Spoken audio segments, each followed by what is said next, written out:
Well, we all know that President Lincoln was assassinated at Ford's Theater just days after the Confederate Army surrendered, effectively ending the Civil War. But it turns out there was another plot to kill Abraham Lincoln years earlier when he was the president-elect and traveling by train to his inauguration. Joining us now with details, Doug Wead.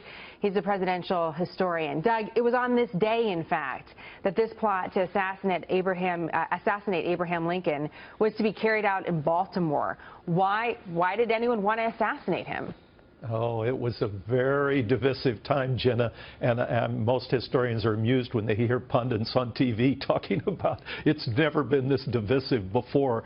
But there were actual fist fights in the well of the U.S. Senate and beatings, and Abraham Lincoln, who was the president-elect, had bushels full of letters that were sent to him in Illinois, and almost half of them were death threats. So it was a very bitter, dangerous time, and he was very public in the fact that he was taking the train to Washington, D.C. from his home in Illinois. So how did he prime avoid target. it? How did he avoid it? How did he avoid the assassination attempt?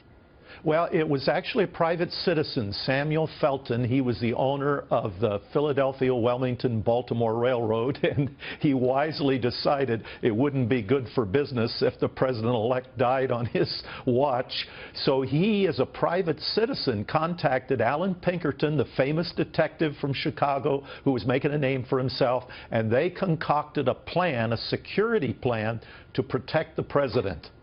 Interesting. And so he was able to get out of Baltimore at night, it's my understanding, when his family stayed behind, and he was already on his way to Washington, D.C., and they constructed a whole way to do this. What does it tell us about that time in our history, and specifically about the presidency that he was about to assume?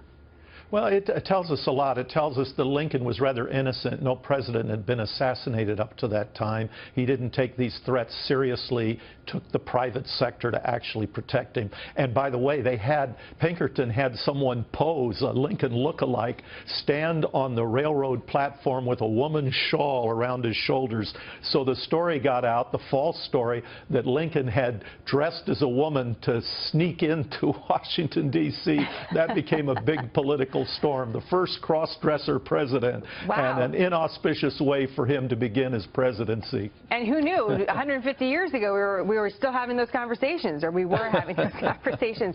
Doug, it's fascinating just to get a little snippet of history, and we look forward to having you back for a little bit more perspective and context about the times we're currently in. Thank you very much, Jenna. and we'll be right back.